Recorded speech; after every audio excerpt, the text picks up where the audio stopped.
Universitas Diponegoro merupakan perguruan tinggi negeri yang bertempat di Kota Semarang, Jawa Tengah.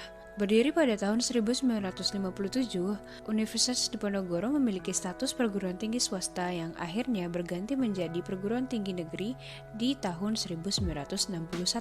Sejak 2015, Universitas Diponegoro juga berstatus sebagai perguruan tinggi negeri Badan Hukum. Selain itu, Universitas Diponegoro juga berakreditasi A, yang berarti sangat baik. Kuliah Kerja Nyata merupakan program yang dimunculkan oleh Departemen Pendidikan dan Kebudayaan pada tahun 1971 yang merupakan pelaksanaan kegiatan pengabdian masyarakat dengan pendekatan multidisipliner yang didasarkan atas partisipasi mahasiswa. Kegiatan KKN Undip mempunyai fungsi sebagai pengikat dan perangkum semua isi kurikulum dan dapat melengkapi kurikulum, karena kegiatan KKN merupakan pengalaman belajar yang menghubungkan konsep-konsep akademis yang didasarkan pada realita kehidupan masyarakat. Kelompok kami terdiri dari Aisyah Zahra Madani dari Psikologi, Alifiyah Rahma Pratiwi dari Ilmu Pemerintahan, Haira Aklia dari Akuntansi, Nurul Aulia Rohmah dari Akuntansi, dan Raihan Nadifa dari Psikologi. Kota Depok merupakan salah satu kota di Provinsi Jawa Barat yang berlokasi tepat di sebelah selatan ibu kota Jakarta. Kota Depok juga berbatasan dengan Kota Bekasi, Kota Tangerang, dan Kota Bogor. Dengan lokasi sedemikian rupa, Kota Depok termasuk ke dalam aglomerasi wilayah Jabodetabek. Dengan luas wilayah sekitar 200 km persegi, Kota Depok memiliki 11 kecamatan dan 63 kelurahan. Salah satu kelurahan yang ada di Kota Depok adalah Kelurahan Tugu. Kelurahan ini berlokasi di Kecamatan Cimanggis dan merupakan kawasan yang memiliki jumlah penduduk terbanyak jika dibandingkan dengan kelurahan lain. Menurut sensus tahun 2021, terdapat 84.987 orang yang merupakan penduduk Kelurahan Tugu.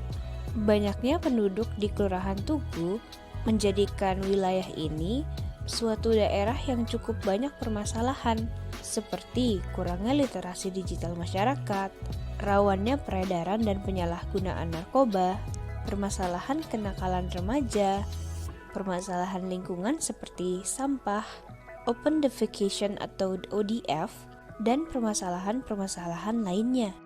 Dengan adanya masalah-masalah di atas, diperlukan program-program untuk mendorong, menggali, serta memupuk rasa percaya diri sumber daya manusia guna menyelesaikan masalah dan mencegah terjadinya masalah baru di wilayah Kelurahan Tugu. Kelurahan Tugu memiliki banyak potensi yang perlu digali untuk menyelesaikan masalah-masalahnya. Terdapat beberapa program yang perlu dikembangkan lagi, seperti program pemilahan sampah, penerapan internet sehat, pencegahan penyalahgunaan narkoba, serta pengadaan organisasi remaja. Di bidang literasi anak, menurut peraturan Kota Depok sendiri, setiap kantor administrasi publik diwajibkan memiliki taman baca sendiri. Sayangnya, di kantor Kelurahan Tugu, taman baca yang merangkap taman bermain ini bisa dibilang kurang terurus.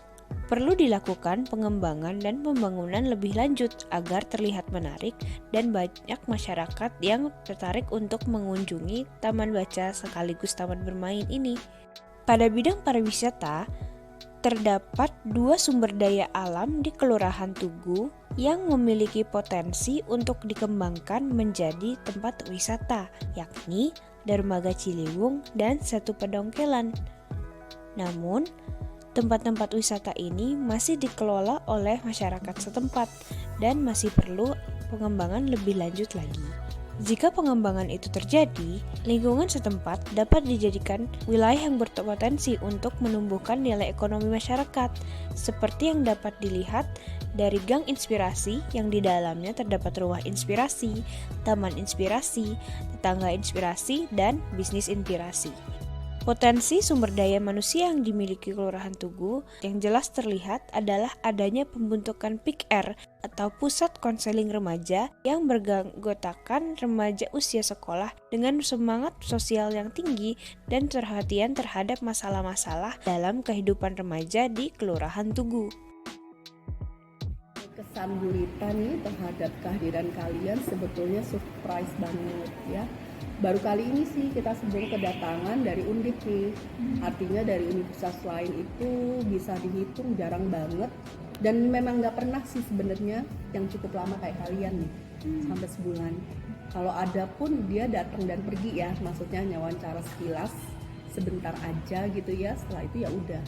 Nah tapi kalian luar biasa nih mau menjadikan Kelurahan Tugu jadi tempat eksperimen kalian, KKN kalian gitu ya. Lalu kesan selanjutnya sebetulnya ilmu kalian itu sangat bermanfaat banget. Contohnya Google ya. Google itu tuh buat kita tuh sebenarnya ibu-ibu, aduh kalau udah dapat ini urusan data nih suka gini, aduh males banget. Kalau kerja mah oke gitu ya, kita kan tipe tektokan gitu ya, cepet kalau ngerjain segala sesuatu. Tapi kalau udah disuruh urusan sama laptop, urusannya kayak gitu ya, Google Form. Tapi kemarin tuh baru kita tahu ternyata mudah ya gitu. Mungkin cara kalian kali yang jelasinnya itu mudah gitu ya, jadi mudah ditangkap. Juga termasuk yang RAB ya. Jadi itu juga sama. Jadi pikiran kita tuh sama semua. Bikin proposal tuh aduh sebel banget. Apalagi kalau mau ada kegiatan mesti cari. Tapi dengan kalian berikan handout-nya kemarin tuh dikasih ya, alhamdulillah. Yang nggak tahu kenapa mudah aja sih jadinya, alhamdulillah, karena mungkin cara kalian nyampeinnya juga simple. Kalian beri sebetulnya itu metode pendidikan bagus banget karena kalian nggak cuma ngomong, jadi ada sesuatu yang kalian perlihatkan gitu ya, lalu ibu-ibu tuh pegang. Nah itu tuh udah keren banget. Jadi itu kalian bisa pakai dimanapun ya. Jadi mereka nggak disuruh cuma duduk ngelihat layar misalnya, itu juga kan nggak enak ya. Tapi dengan kalian ngomong, kalau ada yang pegang ini, ada yang ngomong terus ibu-ibu pegang gitu ya, itu keren banget. Jadi insya Allah apa-apa yang kalian berikan itu sangat manfaat lah pokoknya buat ibu-ibu ya. Juga di SMP kemarin ya, dan mereka butuh untuk diedukasi. Itu sih sebetulnya ya, alhamdulillah. Jadi Bu Rita mewakili yang lainnya di Kelurahan Tugu mengucapkan terima kasih banyak. Mudah-mudahan suatu saat kita bisa bertemu lagi ya. Jadi ini awal aja untuk kita saling mengenal. Kedepannya mudah-mudahan kalian bisa terus bantuin kita ya. Baik, terima kasih ya kakak-kakak semua, sukses. Assalamualaikum warahmatullahi wabarakatuh. Saya Nuris Kaliani, atau biasa anak-anak panggil Kiki. Di sini saya mau kasih kesan-pesan sih buat anak-anak. Pesannya itu yang pertama, apapun yang kalian terima di sini, apapun yang kalian dapatkan di sini, yang baiknya diambil, yang buruknya dibuang aja. Ucapan terima kasih buat teman-teman dari KKN Undip sudah mau membantu kegiatan, mulai dari kegiatan pembuatan LPJ dan proposal untuk posyandu, bantu buat sosialisasi permasalahan remaja, bantu ibu-ibu PKK untuk belajar komputer. Itu ngebantu banget buat di kelurahan. Mudah-mudahan hasil dari KKN-nya lancar, dapat nilai yang sempurna. The best buat kalian. Program kerja multidisiplin yang bertema pencegahan narkoba dilakukan dengan pelaksanaan kegiatan penyuluhan bagi anak-anak sekolah menengah pertama. Penyuluhan ini dijuluki dengan Gerakan Hitaba atau Hits Tanpa Narkoba yang dilakukan pada hari Rabu 27 Juli 2022 di SNPN 8 Depok. Penyuluhan ini dimulai dengan pembukaan yang mencakup perkenalan, penjelasan mengenai tujuan pelaksanaan, serta pengantar mengenai narkoba itu sendiri. Lalu, diadakan pretest untuk mengukur kemampuan siswa sebelum diberikan penyuluhan. Materi pertama yang diberikan adalah mengenai dampak narkotika terhadap perekonomian bangsa, dilanjutkan dengan upaya pemerintah dalam mencegah peredaran narkoba. Selain itu, ada materi mengenai smart spending yang memotivasi siswa untuk menggunakan uang jajan dengan bijak. Selanjutnya, terdapat materi mengenai dampak narkoba terhadap kondisi psikologis dan kognitif seseorang. Dan yang terakhir, terdapat materi tentang cara mengatasi masalah dalam rangka menghindari narkoba. Kelima materi ini dipaparkan secara langsung melalui media PowerPoint. Penyuluhan ini dihadiri oleh 21 siswa dari berbagai tingkat. Kegiatan penyuluhan ini diakhiri dengan sesi pertanyaan dan pengisian post-test untuk mengukur keberhasilan dari penyampaian hasil materi penyuluhan. Kegiatan penyuluhan ini berlangsung dengan sangat komunikatif. Para siswa dari organisasi relawan anti narkoba antusias dengan penjelasan yang diberikan dan menyimak dengan baik.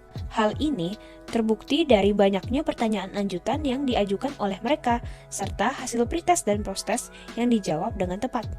Stakeholder yang terlibat adalah pihak SMPN 8 Depok, yaitu Ibu Dian selaku guru bimbingan konseling dan 21 siswa yang terlibat dalam relawan anti narkoba di SMPN 8 Depok. Program multidisiplin yang kedua dilaksanakan dengan mengembangkan taman bermain ramah anak dan merevitalisasi pojok baca yang dimulai sejak tanggal 14 Juli tahun 2022.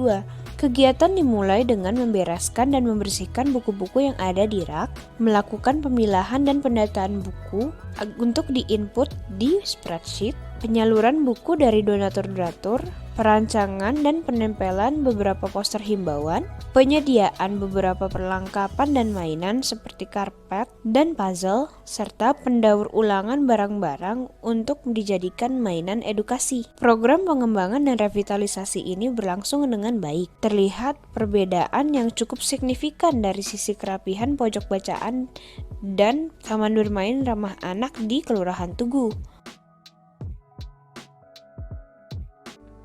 Program monodisiplin yang pertama adalah program internet sehat untuk siswa sekolah sebagai sarana edukasi untuk menghindari hoaks. Kegiatan ini dihadiri oleh 5 orang siswa di wilayah Kelurahan Tugu dengan lingkup kegiatan meliputi penyuluhan tentang apa itu hoaks dan tujuan disebarkannya hoaks. Terdapat pula materi tentang cara menghindari hoaks, kategori hoaks menurut UNESCO, dan bagaimana cara melaporkan hoaks yang ditemukan di media sosial ke pihak terkait. Remaja adalah kelompok yang paling aktif dalam menggunakan media sosial, tempat di mana segala bentuk informasi dapat ditemukan, baik positif maupun negatif. Hal ini menjadikan mereka rentan untuk terpapar informasi hoaks jika tidak melakukan langkah-langkah yang efektif untuk menghindarinya. Metode iptex yang digunakan adalah dalam bentuk media poster yang menampilkan informasi secara visual yang dapat ditempelkan di ruang publik. Keberhasilan program diukur menggunakan kuesioner yang dibagikan pada siswa, yang mana mereka memberikan penilaian yang baik untuk penyuluhan ini. Program monodisiplin yang kedua adalah program literasi digital untuk ibu PKK dalam rangka meningkatkan efektivitas administrasi. Kegiatan ini dihadiri oleh 5 orang ibu-ibu pengurus inti PKK Kelurahan Tugu dengan lingkup kegiatan meliputi pelatihan penggunaan layanan Google, yaitu Google Forms yang di dalamnya termasuk pelatihan pembuatan dan pengisian Google Forms untuk mengumpulkan data administrasi. Kelurahan Tugu sudah berkomitmen untuk mengalihkan semua data menjadi digital agar tidak perlu lagi mengumpulkan data secara manual. Metode iptex yang digunakan adalah dalam bentuk media PowerPoint untuk menjelaskan langkah-langkah pembuatan Google Forms dengan lisan secara runtut untuk kemudian praktik langsung dalam membuat dan mengisi Google Forms. Dibuat pula modul yang menjelaskan langkah-langkah pembuatan Google Forms yang kemudian dibagikan kepada ibu-ibu PKK. Keberhasilan program ini dilihat saat praktik langsung, ibu-ibu PKK sudah bisa mandiri dalam membuat dan mengisi Google Forms seperti yang telah diajarkan. Selain itu, dapat dilihat juga dari kuesioner yang dibagikan pada ibu-ibu PKK, yang mana mereka memberikan penilaian yang baik untuk pelatihan ini.